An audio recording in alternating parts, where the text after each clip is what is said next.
तो हम मेष लगन के विभिन्न भाव में मंगल और शुक्र के कंजक्शन के बारे में चर्चा कर रहे थे।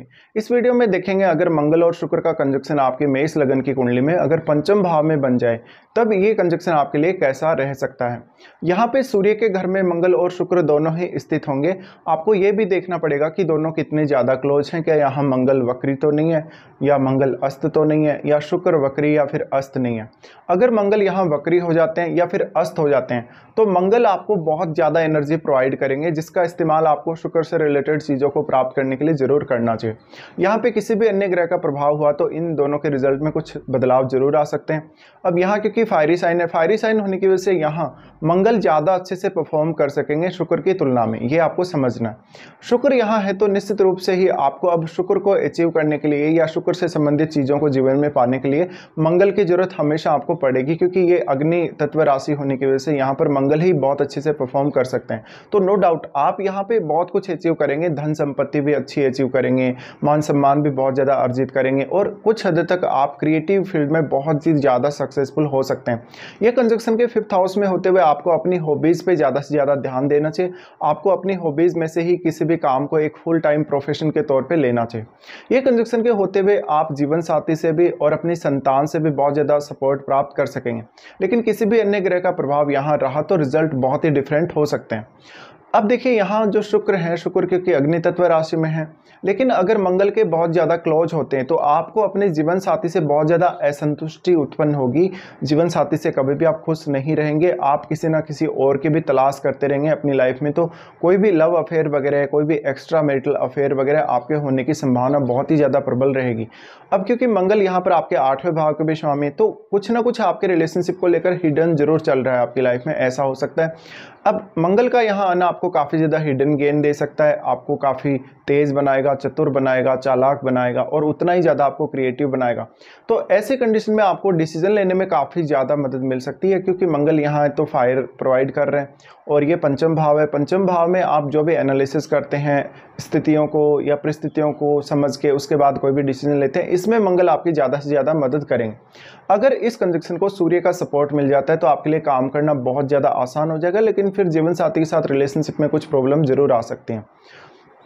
यहाँ पे आपको देखना पड़ेगा किसी भी शुभ ग्रह का प्रभाव, जैसे कि बृहस्पति जैसे ग्रह का प्रभाव है, तो यहाँ पे आपको मैरिड लाइफ में उतनी प्रॉब्लम नहीं होगी, बल्कि आपका जीवन साथी आपके लिए बहुत ज़्यादा सपोर्टिव होगा। अगर ये कंजक्शन स्त्रियों के चार्ट में है तो उनके बॉयफ्रेंड वगैरह होने की संभावना बहुत ज़्यादा बढ़ जाती है और उनको बहुत ही ज़्यादा क्रिएटिव फील्ड में सफलता मिल सकती है पुरुषों की तुलना में। अब देखिए मंगल यहाँ पे लग्नेश है, लग्नेश होने की वजह से कहीं ना कहीं अब आपका खुद का एफर्ट, खुद की एनर्जी या खुद की आपकी सोच वो आपके किसी भी काम में बहुत ज़्यादा मैटर करेगी। चाहे काम कैसा भी हो, चाहे क्रिएटिव हो चाहे ना हो, लेकिन आप जैसा सोचेंगे उसी प्रकार का इम्पैक्ट आपके काम पे पड़ेगा। तो ऐसा मंगल आपको बहुत ही तेज़ी से डिसीजन लेने के लिए आगे बढ़ाएगा। ऐसे में मंगल की यहाँ जो पावर आपको मिल रही है उसका पॉजिटिव इस्तेमाल आपको जरूर करना चाहिए, लेकिन शुक्र को भी आप कभी भी इग्नोर नहीं कर सकते। यहाँ शुक्र स्थित है तो अब आपके क्योंकि मंगल खुद को रिप्रेजेंट कर रहे हैं, इसलिए ज़्यादा से ज़्यादा आप पैसे के पीछे भागेंगे, लग्जरी के पीछे भागेंगे और भोग विलास के पीछे भी भागेंगे। तो यहाँ पे अब शुक्र क्योंकि 7th लॉर्ड है, 7th लॉर्ड होकर आपके 5th हाउस में है और 2nd लॉर्ड भी है, इस वजह से कहीं ना कहीं आपको शेयर मार्केट से फ़ायदा होना, आपको आपके जीवन साथी से फ़ायदा होना, और जीवन साथी आप खुद चूज करेंगे अपनी पसंद का, या इवन ऐसा भी हो सकता है कि आप लव मैरिज भी कर सकते हैं। तो यहाँ पे क्योंकि मंगल आपको खुद को रिप्रेजेंट कर रहे हैं और शुक्र आपके जीवन साथी को, यहाँ पे अब वो 7th लॉर्ड खुद ही हैं, तो पुरुषों के केस में इस बात की संभावना ज़्यादा बढ़ जाएगी कि उनका लव मैरिज वगैरह होगा या उनकी पसंद का मैरिज होगा। स्त्रियों के केस में देखा जाए तो स्त्रियों को ये ज़्यादा से ज़्यादा रोमांटिक बनाता है और उनकी लाइफ में उनके बॉयफ्रेंड वगैरह आने के बहुत ज़्यादा चांसेस रहेंगे, चाहे आप मैरिड हों चाहे ना हो। यहाँ पे अब शुक्र के लिए एक जो नेगेटिव पॉइंट है वो ये बनता है कि अग्नि तत्व राशि होने की वजह से शायद अगर शुक्र मंगल के बहुत ज़्यादा क्लोज ना हुए तो उतना अच्छे से परफॉर्म नहीं कर सकेंगे, जिससे आपको हमेशा प्यार की कमी खलती रहेगी और आप शुक्र से रिलेटेड चीज़ों के लिए बहुत ही ज़्यादा एक्साइटेड रहेंगे लाइफ में हमेशा ही। और कोई भी अगर आप पर्टिकुलर एक टारगेट सेट करके चलें अपने जीवन में शुक्र से रिलेटेड चीज़ों को पाने के लिए तो आप ज़रूर ही सफल होंगे। यहाँ पे अब इनकी दृष्टियों के बारे में भी हम बात कर लेते हैं। देखिए किसी भी ग्रह का प्रभाव अगर इन पर पड़ता है तो इनके परिणाम बहुत डिफरेंट होंगे। जैसे आपको देखना पड़ेगा कि कौन सा ग्रह, जैसे राहु जैसा ग्रह है, केतु जैसा ग्रह है, तो ऐसे में आपको ज़्यादा दिक्कतें आ सकती हैं। बृहस्पति जैसा ग्रह है तो बृहस्पति आपको ज़रूर ऐसे में मदद ही करेगा। अब यहाँ पे अगर हम देखेंगे तो मंगल का सबसे पहले दृष्टि आपके 8वें भाव पे पड़ेगा।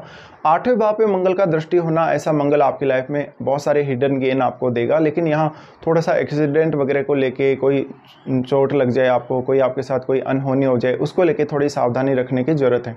हालांकि अब मंगल का खुद का घर है और मंगल का खुद का घर होने की वजह से आपकी साइकोलॉजी, आपकी मेंटलिटी पर आपके ससुराल पक्ष वालों का, उनके साथ व्यवहार का बहुत गहरा प्रभाव पड़ेगा। इस वजह से यहाँ पर आपको बहुत ही सोच समझ कर भी डिसीजन लेने की आवश्यकता पड़ेगी काफ़ी बार ही।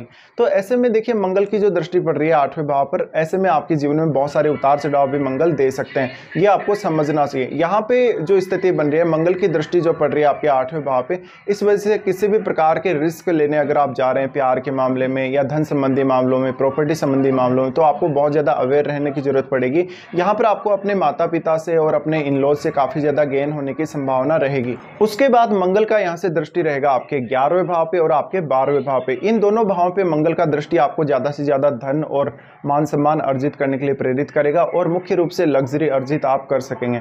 ऐसे में आपकी क्रिएटिविटी और आपकी खुद की स्किल्स पे भी आपको ज़्यादा से ज़्यादा ध्यान देना। मंगल का दृष्टि जो कि 12वें भाव पे, इस वजह से आपके रिलेशनशिप पर जरूर थोड़ा नकारात्मक प्रभाव पड़ सकता है। आप अपने जीवन साथी से या अपने लवर से बहुत ही ज़्यादा असंतुष्ट रह सकते हैं। उसके बाद हम बात करें अगर शुक्र के बारे में, तो शुक्र यहाँ से आपके डायरेक्टली 11वें भाव पर ही दृष्टि डालेंगे।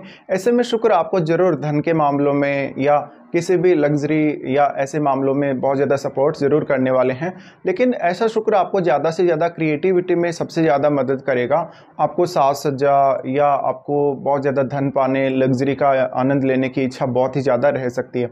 अब यहाँ मंगल शुक्र का साथ होना ये भी दिखाता है कि आपका जो फ्रेंड सर्कल होगा उसमें स्त्रियों की संख्या बहुत ज़्यादा रह सकती है। अब यहाँ पे किसी भी अन्य ग्रह का अगर प्रभाव पड़ रहा है तो आपको उस ग्रह को जरूर चेक कर लेना चाहिए। और यहाँ पे आपके 11वें भाव में या इवन आपके 5वें भाव में भी अगर कोई ग्रह स्थित है तो उसका बहुत ही स्ट्रॉन्ग इम्पैक्ट इन दोनों ही ग्रहों के रिजल्ट पर पड़ेगा। यहाँ पे अब आपको ये भी समझना है कि सूर्य जो है इनके डिस्पोजिटर हैं, तो सूर्य आपके चार्ट में कैसी स्थिति में बैठे हैं, क्या सूर्य का अपने भाव से या इन दोनों ही ग्रहों से कोई संबंध बन रहा है या नहीं बन रहा है, ये सब आपको चेक कर लेना है।